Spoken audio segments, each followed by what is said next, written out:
আসসালামু আলাইকুম, আমি doctor Fahim oral and dental surgeon.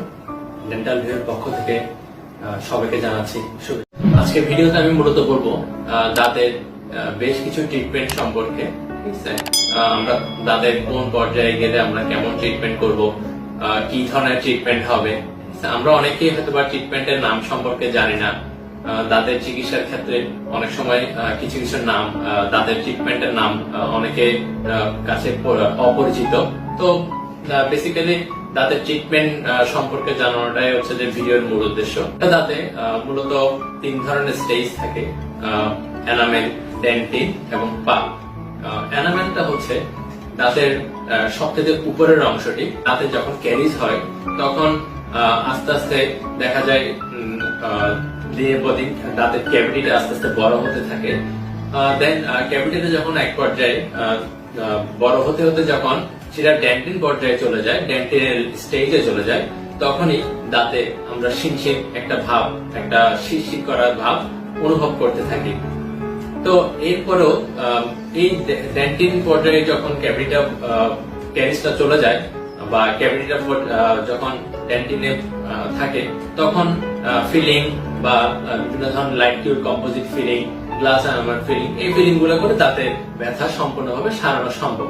কিন্তু দাঁতের ক্যাভিটি যখন পাল্প পর্যায়ে চলে যায়, সেই ক্ষেত্রে আসলে ফিলিং এ খুব একটা কার্যকর ভূমিকা, সেক্ষেত্রে আসলে ফিলিং এ খুব একটা কাজ হয় না।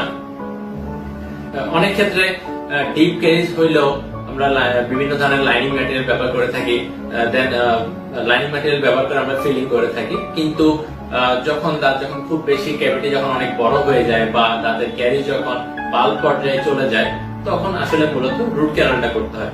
রুট ক্যানালের শব্দের সাথে আমরা অনেকেই পরিচিত, আবার অনেকেই পরিচিত না।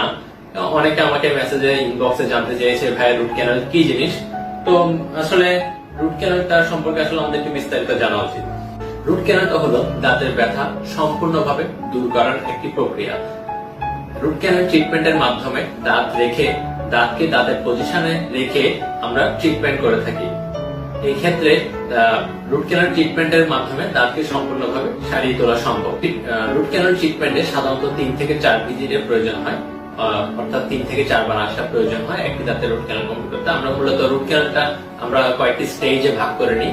প্রথম দিন আমরা রুট ক্যানেল ওপেন করি, তার যে সমস্ত ময়লা বা জীবাণু আছে তা আমরা বের করে আনার চেষ্টা করি।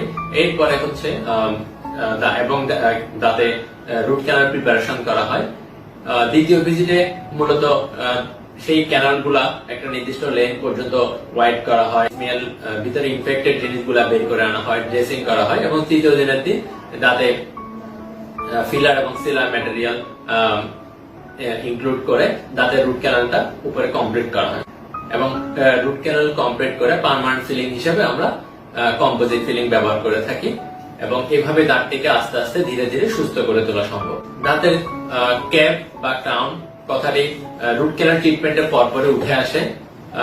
রুট ক্যানাল ট্রিটমেন্টের মাধ্যমে দাঁতের ব্যথা সম্পূর্ণভাবে সারিয়ে তোলা সম্ভব এবং দাঁতটিকে পূর্বের অবস্থানে আবার আগের অবস্থায় ফিরিয়ে আনা এবং দাঁতের অ্যানাটমিক্যাল শেপ দেওয়ার জন্য আমরা ডেন্টাল ক্রাউন ব্যবহার করে থাকি। ডেন্টাল ক্রাউন ব্যবহার করার মূলত আরেকটি উদ্দেশ্য হচ্ছে দাঁতটি যাতে পরবর্তীতে আর কোনো ধরনের ক্ষতিগ্রস্ত না হয় এবং এই দাঁত দিয়ে যাতে সব ধরনের খাওয়া দাওয়া খুব সহজে করা যায়, এই কারণে ডেন্টাল ক্রাউন করা হয়। অনেকে আমাকে ইনবক্সে জিজ্ঞাসা করেন যে সব দাঁতে কি ক্যাপ করার প্রয়োজন আছে কিনা রুট ক্যানাল করার পরে। সেই ক্ষেত্রে আমার উত্তর হবে হ্যাঁ, অবশ্যই মোটামুটি সব দাঁতেই রুট ক্যানাল করার পর ক্যাপ করাটা প্রয়োজন। কিছু ক্ষেত্রে আমরা হয়তো বা যদি দাঁতের ক্যাভিটি যদি 20 থেকে 30% দাঁতের যদি ক্ষতিগ্রস্ত হয়, সেই ক্ষেত্রে হয়তো বা রুট ক্যানাল করার পর আমরা লাইট কিউর কম্পোজিট ফিলিং এর মাধ্যমে পার্মানেন্ট ফিলিং দিয়ে আমরা সেই ক্ষতিগ্রস্ত অংশটুকু ফিল আপ করে দেই। কিন্তু ডেন্টাল যদি এই ক্ষেত্রে যদি বেশি ক্ষতিগ্রস্ত হয় দাঁতটি, সেই ক্ষেত্রে অবশ্যই রুট ক্যানাল করার পরে দাঁতের ক্রাউন বা ক্যাপ বসানোর দরকার আছে। তো এই ছিল আজকের ভিডিওর আলোচনার অংশ বিশেষ। আমাদের পরবর্তী ভিডিওতে চেষ্টা করব তাদের অন্যান্য বিষয় সম্পর্কে আলোচনা করার। ততদিন পর্যন্ত ভালো থাকুন, সুস্থ থাকুন। আল্লাহ হাফেজ।